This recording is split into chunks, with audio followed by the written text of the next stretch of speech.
بسم اللہ الرحمن الرحیم۔ ہمارا اختتام سورۃ الحشر کی 10 نمبر آیت پر ہوا تھا۔ یہاں تک جو بنی نذیر کے ساتھ جو معاملہ ہوا اور مال فے کی تقسیم جو اللہ پاک نے فرمائی، یعنی کہ انفال مال، اضافی مال جو کہ ان سے حاصل ہوا، اس کی تقسیم کا طریقہ اللہ پاک نے پیچھے فرمایا، ہم پڑھ چکے ہیں۔ یہاں پھر لازم بات ہے، اس وقت کچھ منافقین بھی تھے جو کہ چونکہ بنی نذیر یہ 3 قبیلے تھے، تو یہ جو یہودیوں میں سے ان میں سے ایک بنی نذیر تھا، اور بنی نذیر کے ساتھ جو معاملات تھے منافقین کے، مطلب دوستیاں تھی، تعلقات تھے، تو وہ سارے تعلقات کو مد نظر رکھتے ہوئے انہوں نے کچھ آپس میں ایک دوسرے سے وعدے کیے ہوئے تھے، تو یہ ابھی یہاں سے ان کا ذکر شروع ہونے والا ہے۔ تو اللہ پاک نے فرمایا الم تری الی الذین نافقوا یقولون لإخوانهم الذين كفروا من أهل الكتاب لئن أخرجتم لنخرجن معكم ولا نطيع فيكم أحدا أبدا وإن قتلتم لننصرنکم واللہ یشہد انہم لکاذبون۔ یعنی کہ یہ جو منافقین تھے وہ ان سے جو اللہ پاک نے فرمایا کیا نہیں آپ نے دیکھا طرف ان کے جنہوں نے منافقت کی، وہ کہتے تھے اپنے ان بھائیوں سے جنہوں نے کفر کیا اہل کتاب میں سے، کیا کہتے تھے وہ اپنے اہل کتاب بھائیوں سے کہ البتہ اگر نکالیں گے تم تو البتہ ہم ضرور نکلیں گے تو ساتھ تمہارے، اور نہ ہم اطاعت کریں گے تمہارے معاملے میں کسی ایک کی بھی کبھی بھی، اور اگر جنگ کی گئی تم سے تو البتہ ہم ضرور مدد کریں گے تمہاری۔ تو یعنی کہ وہ جو منافق تھے وہ ان یہودیوں سے کہتے تھے کہ اگر تمہارے معاملے میں اگر تم نکالیں گے تو ہم بھی نکلیں گے تمہارے ساتھ، اور اگر تم سے جنگ ہوئی تو ہم بھی تمہارے ساتھ مل کر تمہاری مدد کریں گے۔ یہ مطلب ان کے دعوے تھے وہ منافقین کے ان یہودیوں کے بارے میں۔ تو اللہ پاک نے فرمایا اور اللہ گواہی دیتا ہے کہ بے شک البتہ وہ جھوٹے، یعنی کہ یہ صرف جھوٹی باتیں ہیں، چونکہ منافق کی کوئی حقیقت نہیں ہوتی، وہ ہمیشہ جھوٹی۔ وہ نبی علیہ السلام کی ایک حدیث میں بھی آتا ہے کہ اگر کوئی منافق کی 3 نشانیوں میں سے ایک نشانی کیا ہے کہ وہ جھوٹ بولتا ہے، تو یہ نشانی ہے منافقوں کی۔ تو ویسے تو قرآن میں آئی ہے کہ جب وہ نماز کے لیے آتے ہیں تو ڈھیلے پن سے آتے ہیں، تو اور دکھاوے کے لیے آتے ہیں۔ تو فرمایا آگے انہی کا ذکر کنٹینیو شروع ہے، لَإِنْ أُخْرِجُوا لَا يَخْرُجُونَ مَعَهُمْ وَلَئِنْ قُتِلُوا لَا يَنْصُرُونَهُمْ وَلَئِنْ نَصَرُوهُمْ لَيُوَلُّنَّ الْأَدْبَارَ ثُمَّ لَا يُنْصَرُونَ۔ یعنی کہ اللہ پاک نے فرمایا، اب بھی اللہ پاک نے ان کی حقیقت یہاں بیان فرما دی۔ وہ کیا کہ اللہ پاک نے فرمایا البتہ اگر وہ نکالیں گے تو نہیں وہ نکلیں گے ساتھ ان کے، یعنی کہ یہ جو کہہ رہے ہیں کہ نہیں تم نکلو گے تو اگر تم نکالیں گے ہم بھی نکلیں گے، تو یہ بات اللہ پاک نے فرمایا نہیں، جھوٹی ہے۔ اگر وہ نکالیں گے تو یہ نہیں نکلیں گے، اور اگر وہ جنگ کیے گئے تو وہ نہیں مدد کریں گے ان کی، اور اگر البتہ اللہ پاک نے فرمایا اگر مدد ان میں سے کچھ ہوتا ہے نا کہ بندہ کوئی کر بھی جاتا ہے، تو اللہ پاک نے فرمایا کہ اگر انہوں نے مدد کی بھی تو البتہ ضرور پھیر لیں گے پشتیں، پھر وہ نہ مدد دیے جائیں گے، یعنی کہ پھر پیٹھ پھیر کر بھاگیں گے اور ان کو مدد بھی کہیں سے نہیں ملے گی۔ یہ ہوگا ان کا حال۔ اللہ پاک نے یہاں بھی ان کی مزید کیفیت بیان کی۔ اللہ پاک نے فرمایا لَأَنْتُمْ أَشُدَّ رَهْبَةً فِي صُدُورِهِمْ مِنَ اللَّهِ ذَلِكَ بِأَنَّهُمْ قَوْمٌ لَا يَفْقَهُونَ۔ اللہ پاک نے فرمایا البتہ زیادہ سخت ہے رعب میں ان کے سینوں میں اللہ سے بھی بڑھ کر، یعنی کہ تمہارا رعب جو ہے، مومنوں کا جو رعب ہے وہ ان میں اللہ سے بھی زیادہ ہے۔ مومنوں سے اس طرح وہ ڈرتے ہیں، یہ دیکھیں اللہ پاک نے مطلب ان کے اوپر کیسا ان کے اندر یہ رعب ڈالا ہوا ہے۔ یہ بوجہ اس کے کہ وہ لوگ ایک قوم ہے جو نہیں سمجھ رکھتے، یعنی کہ ان کو عقل ہی نہیں ہے۔ ڈرنے کے حقدار تو اللہ کی ذات ہے جو ہر وقت آپ کے ساتھ ہے، اور جو پھر آپ کو پکڑے گی اگر آپ نے اللہ کی فرما برداری میں اپنی زندگی نہ گزاری تو ڈرنا تو اللہ سے چاہیے۔ لا يقاتلنكم جميعا الا في قرى محصنات او من وراء جدور بعضهم بينهم شديد تحسبوهم جميعا وقلوبهم شتى ذالک بأنہم قوم لا یعقلون. تو اللہ پاک نے فرمایا نہیں وہ جنگ کریں گے تم سے اکٹھے مگر بستیوں میں قلعہ بند ہو کر، یعنی کہ اگر آپ سے لڑیں گے بھی تو اپنے آپ کو پوری طرح سیفٹی کر کے. آج ہم دیکھتے ہیں یہ امریکہ ہمارے اوپر کتنی جگہ مطلب کتنے ایسے مسلمان ممالک میں وہ جب حملہ کرتا ہے تو اس نے ایسا ڈرون بنا لیا ہے کہ وہ خود وہاں بیٹھا ہوا ہے اور وہاں سے بیٹھ کر یہ حملہ کر رہا ہے. یعنی کہ اتنی ان کو طاقت نہیں کہ وہ سامنے آ جائے. اگر وہ سامنے آتے ہیں تو پیٹ پھیر کر بھاگے ہیں. یہ ہم نے ابھی دیکھا ہے ہمارے افغانستان میں یہ معاملہ ہوا. تو خیر یہ ان کا حال ہے. یہ جو اللہ پاک نے یہاں بیان فرمایا یا پیچھے سے دیواروں کے، یعنی کہ نہیں لڑیں گے یا مطلب قلعوں میں سے یا پیچھے دیواروں میں سے، ان کی جنگ آپس میں شدید ہے، تم سمجھتے ہو انہیں گٹھا جبکہ دل ان کے پھٹے ہوئے ہیں. یعنی کہ ان کی حالت یہ ہے کہ آپ کو نظر آتے ہیں جس طرح بڑے گٹھے ہیں، ویسے حقیقت میں ان کے دل پھٹے ہوئے ہیں. ہم تو ویسے چونکہ دنیا میں گھومے ہیں، اللہ کا شکر ہے، ہم نے دیکھا ہے دنیا میں یورپین ممالک میں وہاں بالکل ساتھ ایک گھر کے ساتھ دوسرا گھر جڑا ہوتا ہے لیکن ان کو پتہ بھی نہیں ہوتا، سالوں سال رہ رہے ہوتے ہیں اور اکیلے. ابھی انگلینڈ میں کتنی دفعہ مطلب ایسے گھروں میں گیا ہوں کہ بالکل اللہ تعالیٰ کا گھر ہے، ایک گھر ہے ٹوٹل، وہاں ٹوٹل 4-5 گھر ہیں. تو ایک گھر سے وہ گیا ہوں، اس گھر والا نہیں ملا، دوسرے سے کھٹکا کے پوچھا یہ کون ہے، یہ کدھر ہے، تو وہ بولتا ہے ہم تو اس کو جانتے ہی نہیں. یعنی کہ آپس میں یہ اس طرح ہے، ایک دوسرے کے اتنے قریب ہو کر بھی ان کا وہ ایک دوسرے کی پہچان تک نہیں ہوتی. تو اللہ پاک نے فرمایا کہ ان کے دل پھٹے ہوئے ہیں. آپ کو لگتا تو ہے کہ گٹھے ہیں لیکن ان کے دل پھٹے ہوئے ہیں. یہ بوجہ اس کے کہ وہ ایک قوم ہے جو نہیں عقل رکھتی. یعنی کہ اللہ پاک نے ان کو بے عقل فرمایا، عقل نہیں رکھنے والے. کیوں؟ کیونکہ مطلب ان کو وہ لازم بات ہے، عقل والے اللہ کے نزدیک وہ ہیں جو اللہ تعالیٰ کی بات مانتے ہیں. جو نہیں ہے جو اللہ کی بات ماننے والے، اللہ پاک نے ان کے بارے میں قرآن میں فرمایا وہ جانور ہیں بلکہ اضل سبیلا، بلکہ اس سے بھی زیادہ گمراہ، جانوروں سے بھی بدتر ہے وہ انسان جو اللہ تعالیٰ کی بات کے اوپر پورا عمل نہیں کرتا. تو فرمایا کمثل الذین من قبلہم قریبا ذاقوا وبال امرہم ولہم عذاب علیم. مانند مثال ان کے جو ان سے پہلے تھے قریب ہی، یعنی کہ جو قریب ہی ان سے پہلے تھے. جیسا کہ ہمیں پتہ ہے کہ مکہ والوں سے بھی لڑائی ہوئی تھی تو وہ بھی ان کے قریب ہی تھے، اتنا عرصہ نہیں گزرا تھا اور یہ حادثہ ہوا. لیکن کئی لوگوں کا یہ بھی کہنا ہے کہ ان سے پہلے بنی قریظہ والوں کا مطلب یہ معاملہ ہوا تھا، یعنی کہ بنی قریظہ سے بھی پہلے جنگ ہوئی تھی. لیکن چونکہ اللہ پاک نے اس کو اول حشر کہا تو یہ زیادہ قریب تر یہی بات ہے کہ وہ جو مکہ والے تھے قریب، ان کے اوپر بھی مطلب مسلمانوں کے ہاتھوں سے اللہ پاک نے عذاب دلوایا. تو فرمایا انہوں نے چکھا وبال اپنے کام کا اور ان کے لیے ہے عذاب دردناک. یعنی کہ جو پہلے تھے انہوں نے بھی چکھ لیا اپنے وہ وبال اور ان کے لیے بڑا عذاب ہے. تو فرمایا کمثل الشیطان اذ قال للانسان اکفر فلما کفر قال انی بریء منک انی اخاف اللہ رب العالمین. تو یہ دیکھیں ابھی شیطان کی ایک بات جو اللہ پاک نے واضح فرمائی. ویسے تو قرآن میں اللہ پاک نے فرمایا کہ ان شیطان جو ہے انہ لکم عدو مبین، تمہارا سب سے بڑا دشمن. وہ سب سے بڑا دشمن کیوں ہے؟ کیونکہ وہ انسان سے وہ چاہتا ہے کہ انسان جہنم میں جائے. اور جہنم میں انسان جائے گا کس طرح؟ جب وہ اللہ کی نافرمانی کرے گا.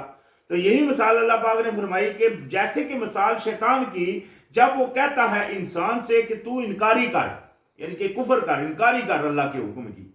تو جب وہ انکاری کرتا ہے، یعنی کہ جب انسان سے کوئی عملاً انکاری ہو جاتی ہے، اللہ پاک نے بولا یہ کام نہیں کرنا، وہ کر جاتا ہے، شیطان اس کے کان میں ڈالتا ہے کر کر کر، وہ کر جاتا ہے شیطان کی مان کر.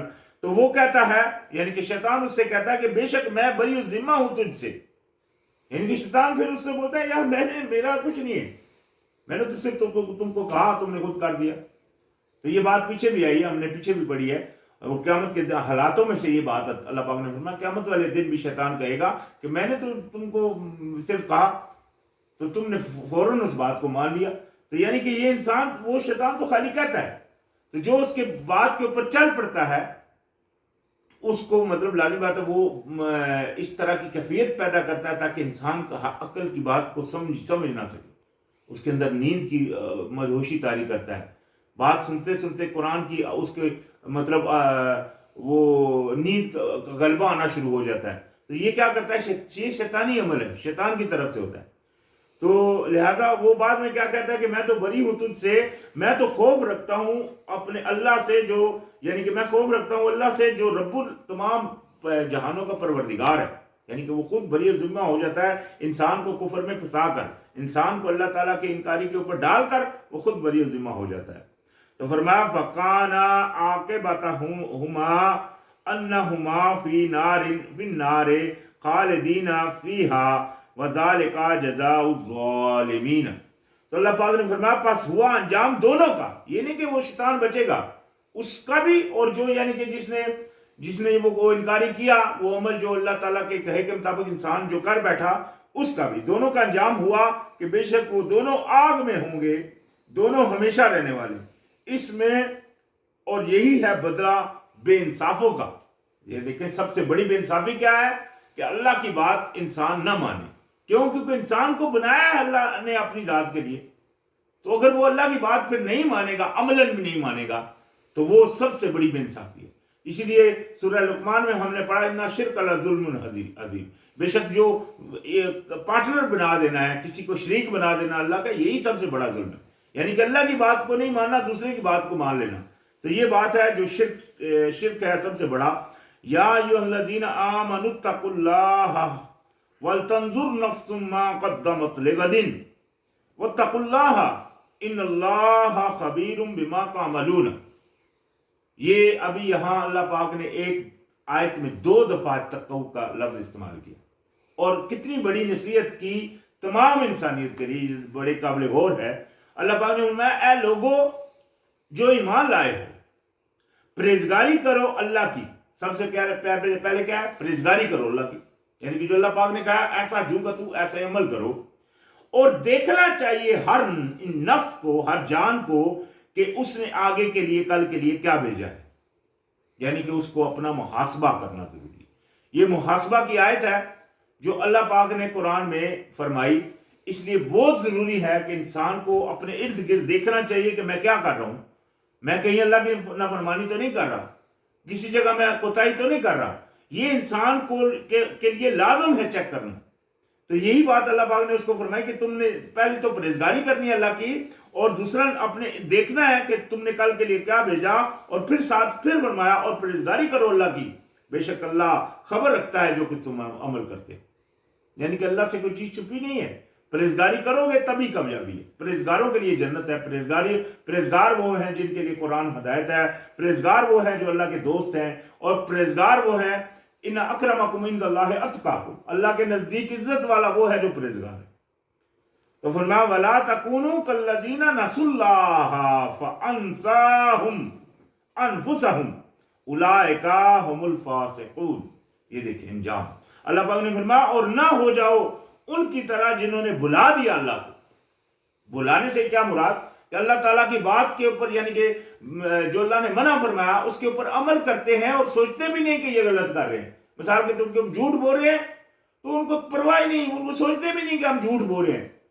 کسی سے دغا کر رہے ہیں سوچتے بھی نہیں کہ ہم اس طرح کر رہے ہیں. اپنے ذہن میں وہ سوچتے بھی نہیں کہ یہ کوئی گناہ ہے. تو یہ ہو گیا کہ انہوں نے بھلا دیا اللہ کو. تو اللہ پاک نے فرمایا ان کی طرح نہ ہونا جنہوں نے بھلا دیا اللہ کو، تو اس نے بھلا دیا انہیں، تو اللہ نے بھی ان کو بھلا دیا. اللہ پاک ہے بھلانے سے. بھلانے سے مراد کیا ہے؟ کہ اللہ نے چھوڑ دیا ان کو. ان کے نفس یہی لوگ ہیں وہ جو فاسق ہے. یعنی کہ ان کو بھلا دیا اللہ نے انہیں ان کی جانوں پر.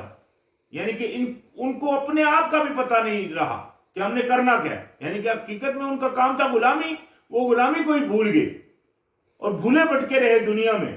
اللہ پاک نے پیچھے فرمایا تھا کہ فی طغیانہم یعمہون، وہ اپنی سرکشیوں میں اللہ پاک ان کو چھوڑے رکھتا ہے. تو یہ حال ان کا کر دیا اللہ نے. یہی لوگ ہیں جو نافرمان ہیں. یہ کیونکہ نافرمانی کی وجہ سے, یہ ساری وجہ کیا تھی جو انہوں نے نافرمانی کی اللہ کی. لا, یہاں ایک اور بات آئی, اللہ پاک نے فرمایا لا یستوی اصحاب النار و اصحاب الجنت اصحاب الجنت هم الفائزون. یعنی کہ اللہ پاک نے فرمایا نہیں برابر ہو سکتے آگ والے اور جو باغوں والے, یعنی کہ جو جنت والے. یہ جنت والے اور آگ والے جو آگ میں داخل ہوں گے اور جو جنت میں داخل ہوں گے یہ برابر نہیں ہوں گے, نہیں ہو سکتے. بے شک جو جنت والے ہیں وہی ہیں کامیاب ہونے والے, یعنی کہ جو جنت حاصل کر لیں گے اصل کامیابی یہی ہے ان کے لیے. اور اللہ پاک نے یہاں پھر آ گیا ایک بہت بڑا شکوہ. اللہ پاک نے فرمایا لو انزلنا هذا القرآن على جبل لرأيته خاشعا متصدعا من خشية الله وتلك الأمثال نضربوها للناس لعلهم يتفكرون. یعنی کہ اللہ پاک نے فرمایا اگر ہم نازل کرتے اس قرآن کو کسی پہاڑ کے اوپر تو آپ دیکھتے کہ دبا ہوا ہے, پھٹنے والا ہے. یعنی کہ پہاڑ کی کیفیت یہ ہو جاتی اس قرآن کی اتنی وہ مطلب اس قرآن کی خشیت سے وہ پھٹنے کے اوپر آ جاتا. لیکن انسان کا دل ہے کہ اس کے سامنے قرآن پڑھا جا رہا ہوتا ہے, لیکن اکثر لوگ کہیں ایسے بھی ہوتے ہیں کہ ان کو یہاں سے سنائی دیتا ہے, یہاں سے نکل رہا ہوتا ہے, ان کے دل میں وہ اثر نہیں کر رہا. تو کتنے سخت ہو گئے ان کے دل. یہ ہے اللہ پاک نے ان کے دلوں کی سختی کے بارے میں سورہ بقرہ میں فرمایا کہ ان کے دل اتنے سخت ہو گئے کہ جس طرح کے پتھر, اور پتھروں کی بھی پھر اللہ پاک نے مثال میں فرمایا ان میں بھی کئی ایسے ہیں کہ جو پھوٹ پڑتے ہیں, کہیں گر پڑتے ہیں, کہیں سے مطلب پانی نکل آتا ہے. انسان کا دل اتنا سخت ہے کہ وہ اللہ تعالیٰ کی یاد کی طرف جب اس کے بتائی بھی جا رہی ہوتی ہے تب بھی وہ مائل نہیں ہو رہا. تو کتنا سخت دل ہے یہ انسان. تو یہ اللہ پاک نے یہاں اس کا مطلب وہ بات واضح کی, یعنی کہ اللہ تعالیٰ کے یعنی کہ وہ اللہ کے خوف سے وہ پہاڑ دب جاتا ہے اگر یہ نازل ہوتا اس پہاڑ کے اوپر. اور یہ اللہ تعالیٰ یہ مثالیں ہیں ہم بیان کرتے ہیں ان لوگوں کے لیے تاکہ وہ لوگ غور و فکر کریں. یعنی کہ اللہ پاک انسان کو دعوت دیتا ہے غور و فکر کی کہ تم دیکھو, تم سوچو. یہ دماغ تم کو دیا ہے سوچنے کے لیے, یہ آنکھیں تم کو دی اللہ پاک نے دیکھنے کے لیے, نارمل ہر چیز نہیں. اللہ کے مشاہدے کو دیکھو, اللہ تعالیٰ نے جو چیزیں بیان لی ان کو اپنے مشاہدے میں لاؤ. کانوں سے سنو, سننے کے لیے دیا, لیکن حق کو سنو اور اس کے اوپر عمل پیرا ہو. یہ نہیں کہ ایک سے سنو اس سے نکال دو, پھر تو کان نہ ہوئے فائدہ مند آپ کے لیے. اسی طرح دل آپ کے فائدہ مند نہ ہوا اگر آپ نے اللہ تعالیٰ کے بارے میں نہیں سوچا. تو یہ ساری چیزیں اللہ پاک نے دی ہیں تاکہ آپ اس کو صرف کریں اللہ کے لیے, یعنی کہ اللہ کے واسطے دیکھیں بھی اور سنیں بھی اور سوچیں بھی. یہاں بھی یہ اسی سورۃ الحشر کی آخری 2 آیتیں ہیں جس میں صفات باری تعالیٰ یعنی کہ اللہ تعالیٰ کے اسماء الحسنہ یعنی کہ جو اللہ پاک کے صفاتی نام ہے وہ اس میں کافی سارے درج مطلب آئے ہیں. تو فرمایا هو اللہ الذی لا الہ الا هو عالم الغیب والشہادۃ هو الرحمن الرحیم. وہ اللہ وہی ہے. ابھی یہ اللہ پاک اپنی خود کو بتا کر اپنی صفات بیان فرما رہے ہیں. وہ کیا کہ وہ اللہ وہی ہے کہ نہیں کوئی خدا سوائے اس کے مگر وہ. یعنی کہ خدا الہ کا مطلب ہوتا ہے تکلیفیں, مصیبتیں, پریشانیاں دور کرنے والا, زندگی موت دینے والا, رزق دینے والا, ہر کام کرنے کوئی نہیں ہے مگر صرف اللہ. آج لوگوں نے اللہ کے علاوہ اور الہ بنا لی ہے. مثال کے طور کے اوپر کسی بھی اینی چیز کے اوپر اعتقاد رکھ لیتے ہیں. آج لوگ درباروں کے اوپر جاتے ہیں تو وہاں سے وہ اپنی اولادیں مانگ رہے ہوتے ہیں. اسی طرح لوگ تعویذ گنڈا کر رہے ہوتے ہیں, ان کے اوپر اعتقاد انہوں نے رکھا ہوتا ہے کہ یہ ہم کو شفا دیں گے, جبکہ الہ صرف اللہ ہے. تو لہذا کوئی الہ نہیں ہے مگر صرف اللہ. جو یہ عقیدے رکھتے ہیں وہ نرے باطل ہے اور وہ لا الہ کے کلمے سے نکل چکے ہیں. یعنی کہ ان کا ایمان پھر لا الہ الا کے اوپر نہیں ہے, کیونکہ انہوں نے الہ کسی اور کو بھی بنا لیا, کسی بھی اینی تھنگ کو, ایسی اینی چیز کو. تو اللہ پاک نے فرمایا وہ اللہ ہے کہ نہیں کوئی الہ مگر صرف وہی, جاننے والا ہے غیب کا اور حاضر کا. یعنی کہ وہ جانتا ہے جو اس کے سامنے کوئی غیب نہیں ہے. یہ غیب ہمارے لیے ہے, اس لیے وہاں لفظ استعمال فرمایا غیب کا. اللہ کے لیے تو پتہ, اللہ کو تو پتہ کل آپ نے کیا کرنا ہے. یا آپ کے ساتھ قیامت والے دن کیا ہونا ہے. اللہ پاک نے قرآن میں کتنے واقعات انسانوں کے بیان فرمائے. قیامت ہوگی تو وہ اس طرح جب وہ جنت والے کہیں گے کہ کدھر وہ پیچھے ہم نے واقعہ پڑھا, وہ جنت میں بیٹھے ہوں گے اور کہے گا میرا ایک ساتھی تھا دنیا میں. تو لہذا یہ سارا عمل ہوگا. وہ جاننے والا ہے غیب کا اور حاضر کا, اور وہ بہت مہربان اور نہایت رحم والا ہے. یہ اس کی صفاتیں ہیں. انسان کو بھی اللہ پاک نے رحم والا بنایا اور مطلب مہربان بنایا, لیکن وہ الرحمن, وہ ال کے ساتھ ہو گیا کہ اس کے جیسا کوئی نہیں, اور وہ ہر کسی کے اوپر رحم کرنے والا. انسان تو کہیں کے اوپر رحم کرتا ہے, کہیں کے لیے سخت دل ہو جاتا ہے کہ نہیں اس نے میرے ساتھ فلاں کیا تھا, ٹھیک ہے نا, وہ اسی کو یاد کرتا رہتا ہے. وہ خرچ دے رہا ہوتا ہے, اس کے دل میں ہوتا ہے کہ میں کسی کو غریب کو دوں, لیکن اپنے سکے کو نہیں دے رہا ہوتا. کیوں؟ کہ سوچ رہا ہے اس نے تو فلاں دن میرے ساتھ یہ کیا تھا, اس کو میں دوں, چھوڑے اس کو نہیں دوں گا. وہاں وہ اپنی انا کو لے آتا ہے, جبکہ اللہ پاک نے اس کو حکم دیا کہ سب کے ساتھ رحم اور مہربانی اختیار کیے رکھے. اگر مومن بندہ تو اس کو یہ چیزیں نہیں سوچنی چاہیے, لیکن ایسے لوگ ہیں جو سوچتے رہتے ہیں. اور ساتھ اس کی مزید جو صفاتیں بیان ہوئی وہ یہ هو اللہ الذی لا الہ الا هو الملک القدوس السلام المؤمن المہیمن العزیز الجبار المتکبر سبحان اللہ عما یشرکون. تو یہاں اللہ پاک نے پھر اپنی صفات, اور اللہ وہی ہے کہ نہیں کوئی خدا مگر وہ, دوبارہ پھر یہی بات فرمائی. اور ساتھ ہی فرمایا جو بادشاہ ہے. ابھی دیکھیں بادشاہ خود اللہ پاک نے اپنے آپ کو فرمایا. تمام دنیا مانتی ہے کہ اللہ بادشاہ ہے, لیکن منہ سے خالی کہہ رہے ہیں. اصل ماننا یہ ہوتا ہے کہ اگر بادشاہ آپ اس کو مانتے ہیں تو اس کا حکم بھی نافذ کرے. آج ہمارے ملک میں کفر کا نظام نافذ ہے. لوگوں نے اپنے اوپر اللہ کا حکم نافذ نہیں کیا ہوا. اللہ نے روزے فرض کیے مثال کے طور کے اوپر, تو جس کا دل چاہ رہا ہے وہ رکھ رہا ہے, جس کا دل نہیں چاہ رہا وہ رکھ ہی نہیں رہا. تو مطلب کیا ہے کہ اللہ کی بادشاہی کو نہیں مان رہے, اللہ کے حکموں کے اوپر نہیں چاہیے. اسی طرح جتنے بھی حکم ہے سب کو لے لو.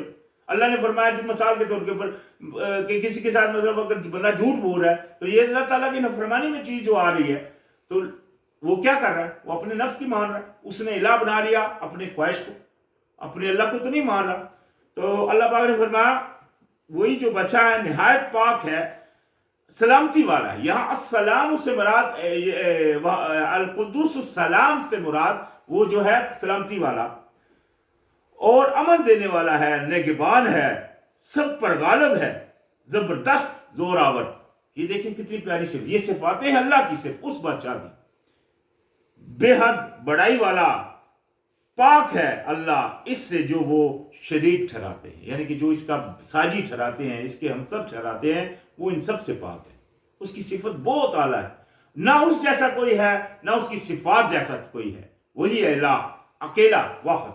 اللہ پاک نے فرمایا وَلَمْ يَكُنْ لَهُ كُفُوًا أَحَدٌ, کوئی نہیں اس کا ہمسر, یعنی کہ وہ اکیلا ہے.